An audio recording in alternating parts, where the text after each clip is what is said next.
Good morning everyone. आज कर रहे बच्चों हम लोग क्लास 10th मैथ्स एनसीईआरटी का चैप्टर नंबर 15 प्रोबेबिलिटी।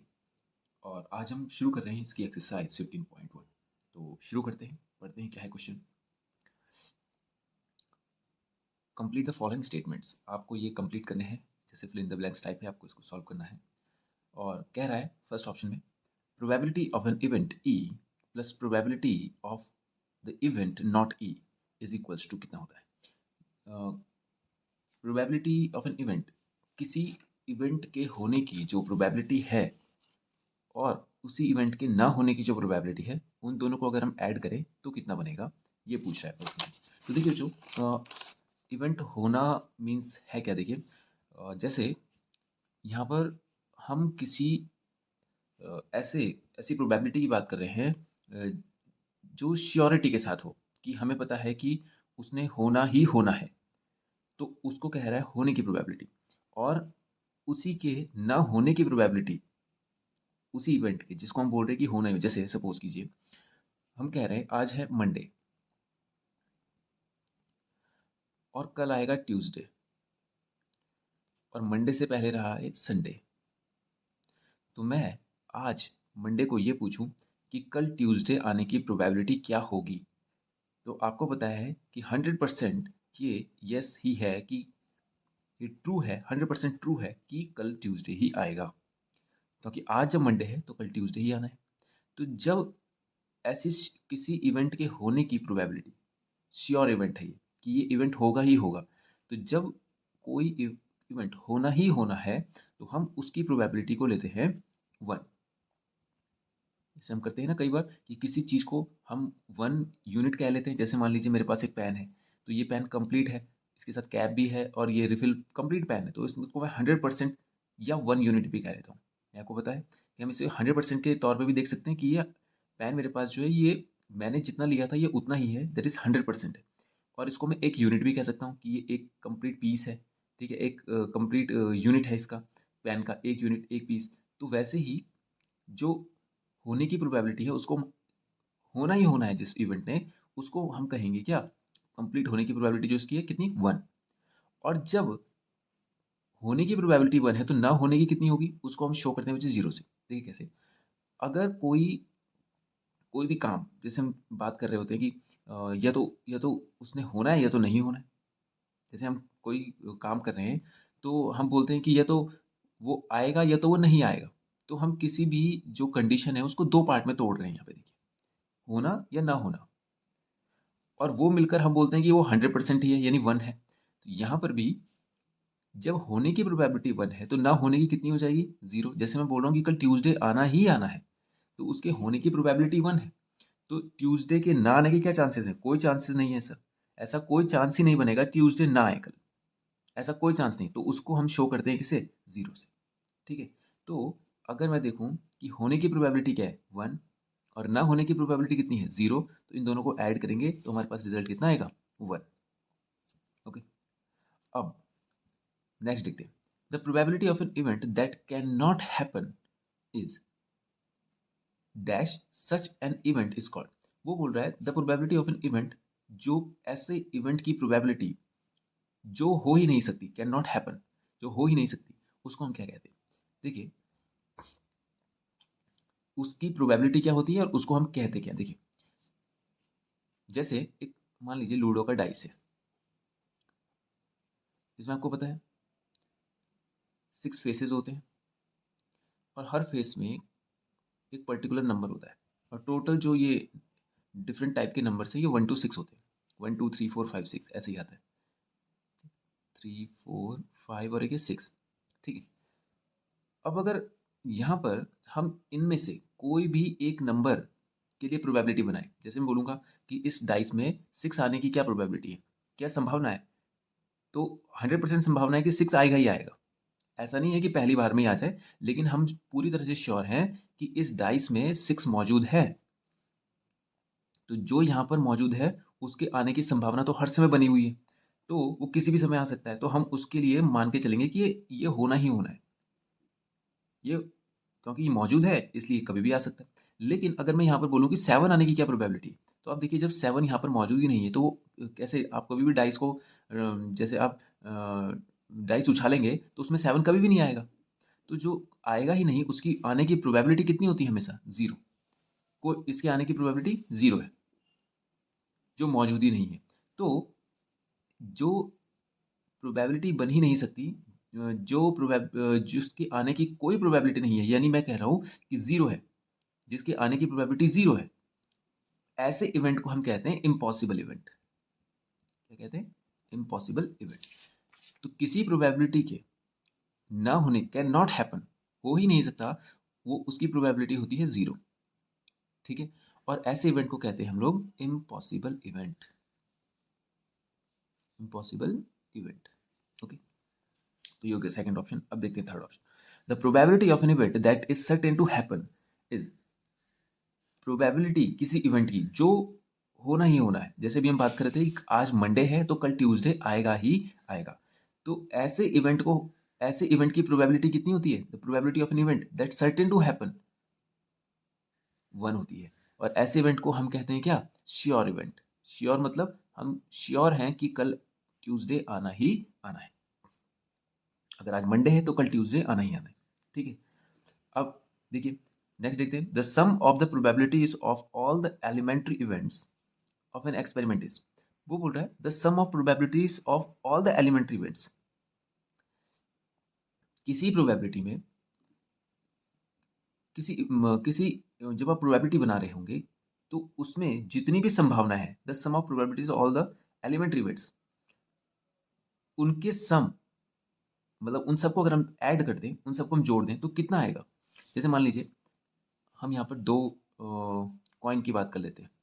जैसे मान लीजिए एक आएगा हेड और एक आएगा टेल। एक कॉइन है हमारे पास, हमने उसको टॉस किया तो ये तो हेड आ सकता है या तो टेल आ सकता है, इन दोनों में से। तो अगर मैं हेड आने की प्रोबेबिलिटी बिठाऊँ तो ये आएगा 1/2 एंड टेल की भी 1/2। इन दोनों को अगर मैं ऐड करूँ तो ये आएगा 2 और 1 + 1 आता है 2, 2/2 यानी कि 1। तो किसी भी जो इवेंट है या कोई भी जो आप प्रोबेबिलिटी बना रहे हैं किसी इवेंट की, उसकी जो संभावनाओं का जब हम प्रोबेबिलिटी करेंगे तो उसमें जितनी संभावनाएं मौजूद होंगी उन सबको अगर हम ऐड कर दें तो टोटल मिलाकर कितना आना है? 1 ही आना है। ओके, तो ये कितना आ जाएगा? The sum of probabilities of all the elementary events of an experiment is 1। Okay, next देखते हैं। The probability of an event is greater than और इक्वल्स टू,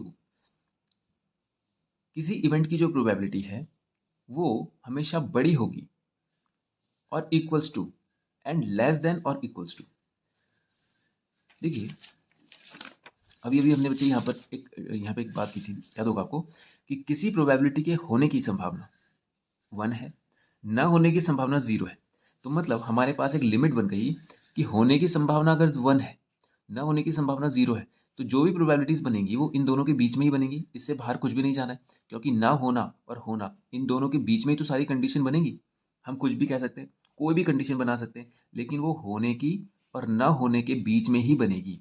तो जो प्रोबेबिलिटी होती है वो always greater than equals to तो होती है 0 और लेस देन इक्वल्स टू होती है 1। इसका मतलब है देखिए ग्रेटर देन इक्वल्स टू कि 0 भी हो सकती है। इस इक्वल का मतलब है कि पी प्रोबेबिलिटी है वो 0 भी हो सकती है, और प्रोबेबिलिटी हमेशा 0 से बड़ी ही होगी। या तो 0 होगी और या 0 से बड़ी होगी, 0 से कभी छोटी नहीं होगी, माइनस में नहीं होगी। ठीक है, उसकी बात करें कि माइनस में कभी नहीं होगी। तो 0 से हमेशा बड़ी ही होनी है या 0 के बराबर हो सकती है। लेकिन ये प्रोबेबिलिटी 1 से तो छोटी होगी या 1 के बराबर भी हो सकती है। देखा आपने, ज़्यादा से ज़्यादा क्या हो सकता है? हम यही तो बोलेंगे कि उस इवेंट के होने की संभावना एकदम श्योर इवेंट है वो, तो वो होना ही होना है। तो हम उसको बोलेंगे कि उसकी प्रोबेबिलिटी तो 1 है।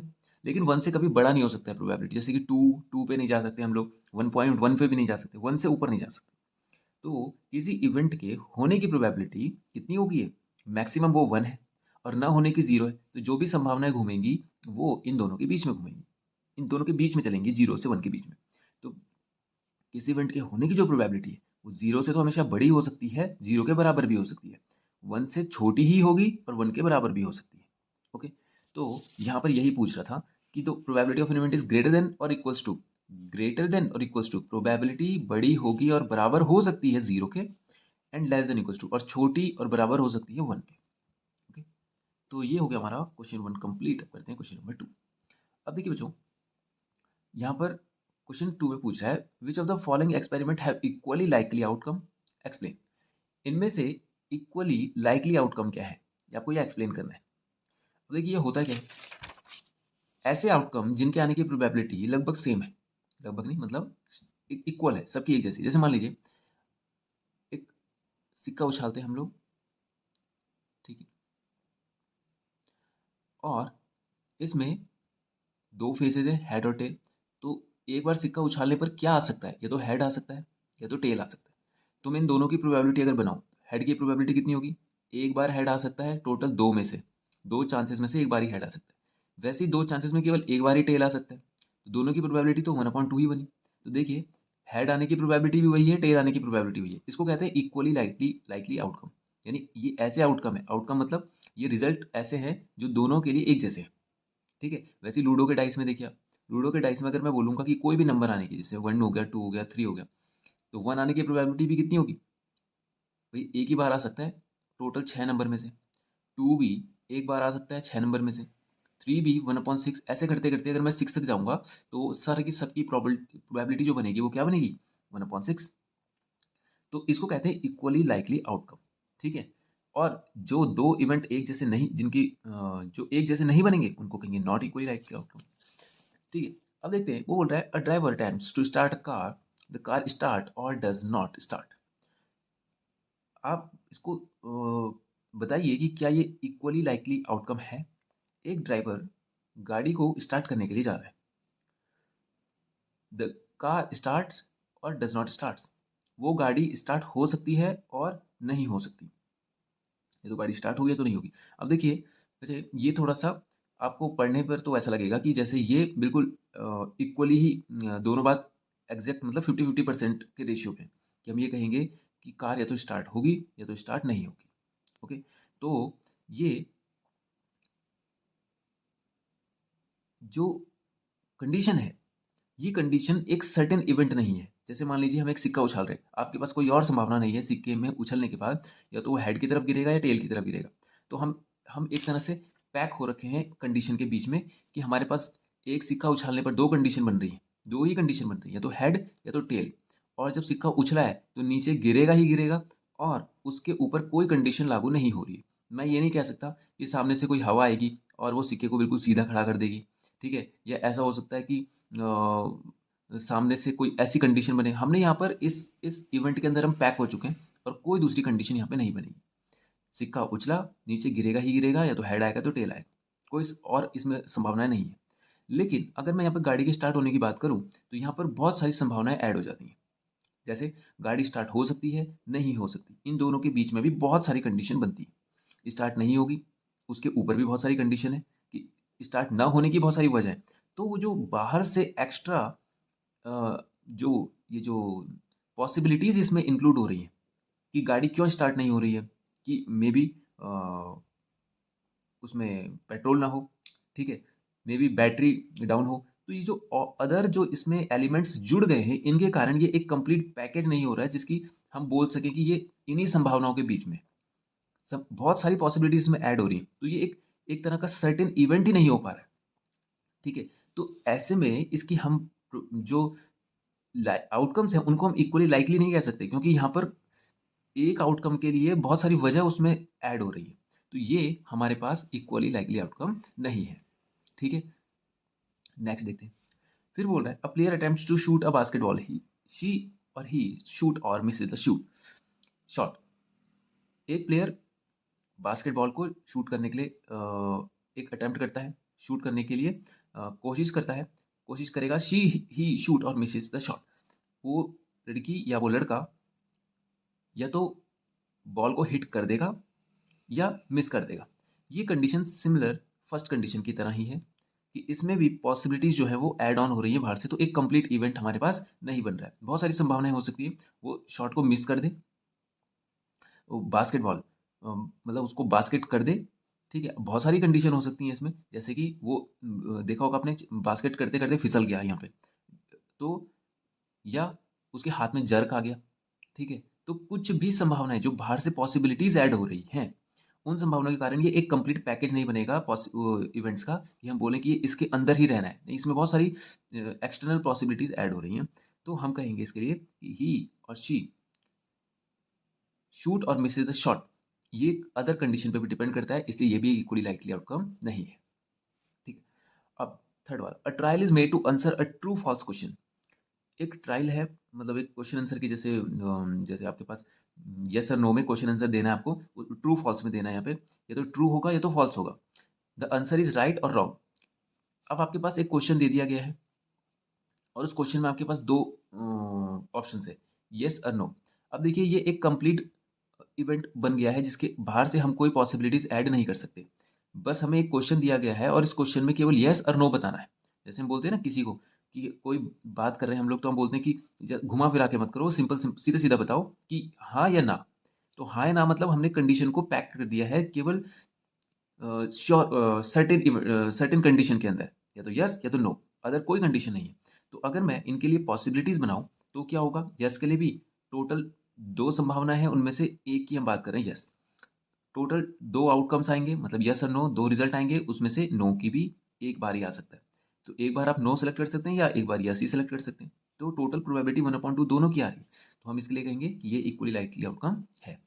Similarly a baby is born, it is boy और गर्ल। अब एक बच्चे का जन्म होना है, अब वो जन्म होना है, हमने उसको कंडीशन में फिक्स कर दिया, कहाँ से कहाँ तक हमने यहाँ से फिक्स कर दिया, या तो वो बॉय होगा या गर्ल होगा। हम अदर कंडीशन पे नहीं जा रहे, हम केवल ये बात कर रहे हैं कि जो हमें कंडीशन के अंदर हमने अपने आप को लिमिट कर दिया है, हम केवल इसकी बात कर रहे हैं कि वो लड़का होगा या लड़की होगी। हम उसके जन्म से रिलेटेड उसके पूरे जो प्रोसीजर है उस पर डिपेंड, उस पर हम डिस्कशन नहीं कर रहे हैं। हमें केवल यहाँ तक रहना है कि वो लड़का होगा या लड़की होगी। अब देखिए लड़का या लड़की होने की संभावनाएं लिमिटेड हो चुकी है। अब हमारे पास एक लिमिट बन चुकी है कि हमें केवल दो कंडीशन पे रहना है, या तो लड़का होगा या तो लड़की होगी। तो टोटल आउटकम क्या होगा, टू। या तो लड़का हो सकता है तो लड़की, तो दो आउटकम्स हो गए। उसमें से बॉय होने की प्रोबेबिलिटी क्या है, वन, और गर्ल होने की प्रोबेबिलिटी भी कितनी है, वन। तो 1/2 1/2, तो ये भी क्या हो गया, इक्वली लाइकली आउटकम हो गया। ओके, तो ये हो गया क्वेश्चन नंबर 2 भी हमारा कंप्लीट। अब करते हैं क्वेश्चन नंबर 3। अब देखते हैं क्वेश्चन नंबर 3। कह रहा है, why is tossing a coin considered to be a fair way to deciding which team should get the ball at the beginning of a football game। वो बोल रहा है वाइज टॉसिंग अ कॉइन, सिक्का उछालना एक सही तरीका क्यों है फुटबॉल की स्टार्टिंग में, कि कौन पहले बॉल को शूट करेगा, यानी बॉल किसके पास पहले जाएगी। आपने देखा होगा जब जैसे आपने क्रिकेट में देखा है, ये क्रिकेट में क्या होता है कि जब दोनों टीमें खेलने के लिए आती हैं तो उससे पहले टॉस होता है। टॉस से ये डिसाइड होता है कि आपको क्या करना है, पहले आप क्या करना चाहते हो, आप पहले बैटिंग करना चाहते हो या बॉलिंग करना चाहते हो।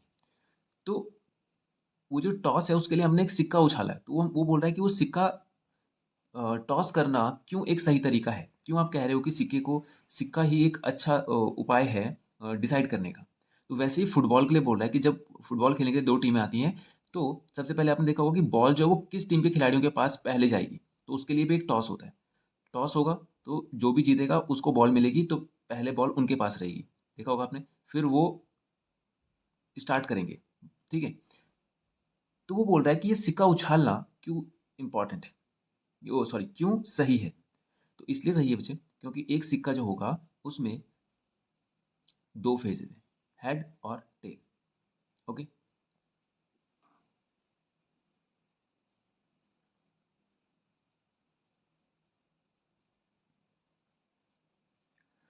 अब देखिए उस सिक्के में देखिए बार बार हम ना जब ये क्वेश्चन कर रहे होते हैं तो यहाँ पे देखिए एक बार बार एक वर्ड लिखता है, वो फेयर फेयर वे या फेयर कॉइन।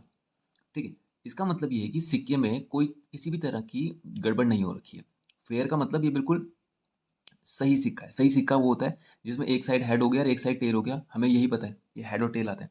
और जब हम सिक्का उछालेंगे तो ये तो वो हेड गिरेगा या टेल गिरेगा, और दोनों के गिरने के चांसेस बिल्कुल बराबर है। ठीक है, अब अनफेयर क्या हो गया, अनफेयर ऐसा हो सकता है जैसे मान लीजिए मैं एक अ,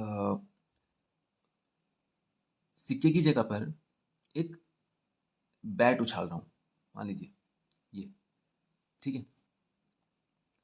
क्रिकेट बैट उछाल रहा हूँ। जैसे आपने देखा होगा हम गली क्रिकेट ये जो क्रिकेट खेलते हैं वहाँ पे हम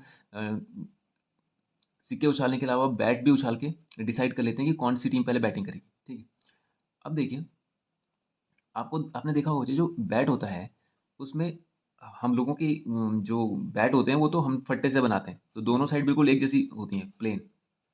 ठीक है, कोई फ़र्क नहीं होता, इस साइड से भी देखो, इस साइड से भी देखो। लेकिन जो क्रिकेट बैट होता है, आपने देखा होगा रियलिटी में वो कुछ इस तरह से होता है कि उसमें एक सरफेस जो होता है वो ऐसा नुकीला होता है, ऐसा करके देखा होगा आपने। उसमें एजेस होती हैं, वो फ्लैट नहीं होता। ठीक है, और जो दूसरा सरफेस होता है वो बिल्कुल फ्लैट होता है, आपने देखा होगा इस तरह से होता है बैट। ठीक है, और उस तरह से,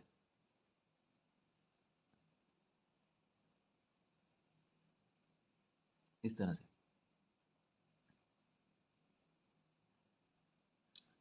तो आप देख रहे होंगे ये इस तरह से जो यहाँ पे जो बैट बना है, इसमें ये साइड तो बिल्कुल फ्लैट है और ये साइड बिल्कुल नुकीली। तो जो एजेस वाली साइड है इसमें जो जीतने की संभावना है वो उस व्यक्ति के लिए है जो इस वाली साइड को सेलेक्ट करेगा। क्यों? क्योंकि ये साइड ऊपर आने के बहुत चांसेस हैं, क्योंकि ये फ्लैट वाला सरफेस है। अगर ये टकराता है तो यहाँ पे इसके अटकने के चांसेस बहुत कम है। जैसे मान लीजिए मैं बोलूँगा कि ये एक फ्लैट वाला हिस्सा है, तो फ्लैट वाले हिस्से से तो जब ये ज़मीन से टकराएगा तो ये तो ऐसे रुक सकता है। लेकिन ये जो एजेस वाला हिस्सा है, जब ये ज़मीन पे टकराएगा तो ये लुढ़क के वापस ऐसे हो सकता है। तो मतलब ये अनफ़ेयर तरीका हो गया।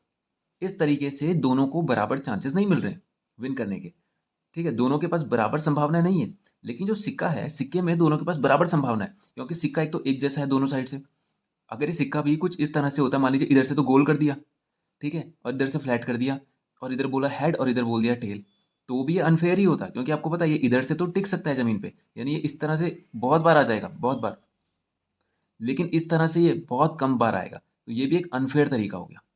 ठीक है, क्योंकि ये एक ऐसा इवेंट हो गया जिसमें इस वाले बंदे के पास जो ये सेलेक्ट करेगा, इसके पास ज़्यादा चांसेस रहेंगे। ठीक है, जैसे हम लूडो के डाइस में बोले, तो लूडो के डाइस में अगर मैं बोलूँ कि इस वाले डाइस में क्या किया है कि एक बंदे ने डाइस में 5 तक नंबर लिखे और 5 को 2 बार लिख दिया, यानी 6 की जगह पे 5 लिख दिया। तो जो जो इस डाइस में 5 सेलेक्ट करेगा उसके पास तो चांसेस बढ़ गए विन करने के, क्योंकि अगर एक चांस सबको मिल रहा है, जैसे 6 फेयर फेयर जो डाइस है उसमें सबको एक ही चांस मिलेगा, सबके पास एक ही चांस होगा। भाई हर नंबर एक ही बार आ सकता है, लेकिन 5 यहाँ पे 2 बार आ सकता है, तो उसके पास जो प्रोबेबिलिटी है वो बढ़ गई। तो इसीलिए ये एक अनफेयर हो गया, और यहाँ पर जो सिक्के की बात है वो एक फेयर फेयर तरीका हो गया टॉस करने का, क्योंकि वहाँ पे दोनों को बराबर चांस मिल रहे हैं। तो इसीलिए तो यहाँ पे बोल रहा है कि क्यों, क्या वजह है क्यों हम उसको फेयर बोल रहे हैं, क्योंकि हमें पता है कि जो आउटकम्स होंगे, बिकॉज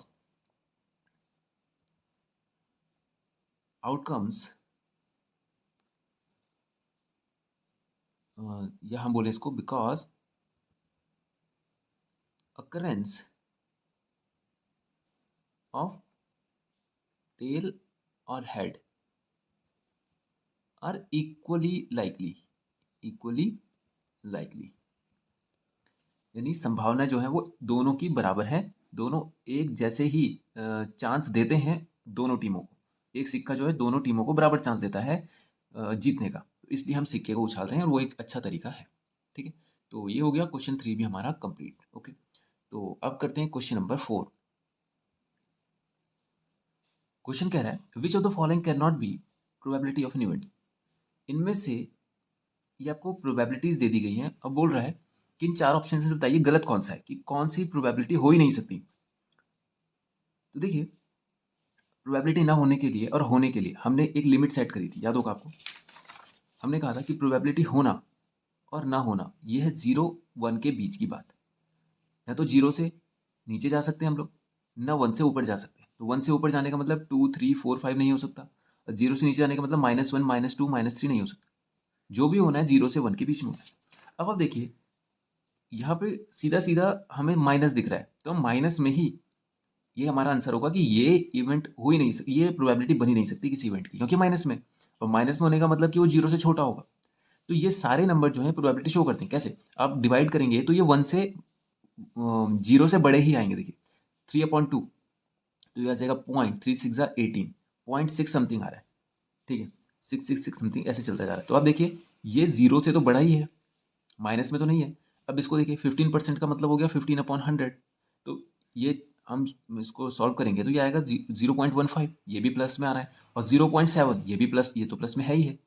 तो देखिए ये जितने भी नंबर्स हैं, ये जितने भी नंबर्स हैं, ये सारे के सारे 0 से बड़े हैं। तो ये 0 और 1 के बीच में लाई कर रहे होंगे, और ये 1 से छोटे भी हैं। देखिए आप, केवल ये एक ऐसा नंबर है जो 0 और 1 की लिमिट से बाहर जा रहा है। 0 और 1 की लिमिट से बाहर चला गया ये 1 से 0 से छोटा हो रहा है, तो ये एक प्रोबेबिलिटी नहीं बन सकती। ओके, तो ये हो गया क्वेश्चन 5 हमारा 4 कंप्लीट। अब करते हैं क्वेश्चन नंबर 5। देखिए क्या कह रहा है question 5। If probability of an event, अगर किसी इवेंट के होने की प्रोबेबिलिटी 0.05 है, वो कह रहा है अगर कोई इवेंट, किसी प्रोबेबिलिटी की बात कर रहा है, किसी इवेंट में कोई प्रोबेबिलिटी होने की जो है संभावना वो 0.05 प्रोबेबिलिटी बन रही है इसकी, तो उसके ना होने की प्रोबेबिलिटी क्या है।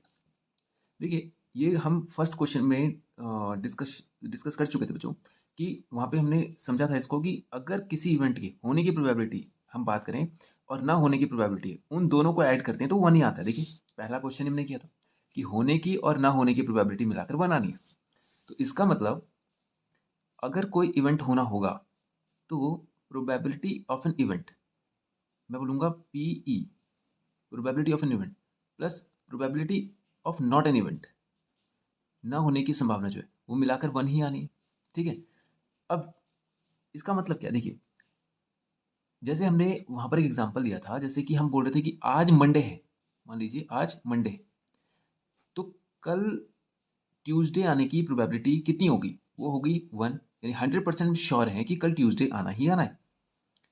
ठीक है, और किसी भी इवेंट को हम दो बातों में तोड़ देते हैं, या ऐसे बोलेंगे कि दो बातों का वो सम होता है, यस और नो का सम।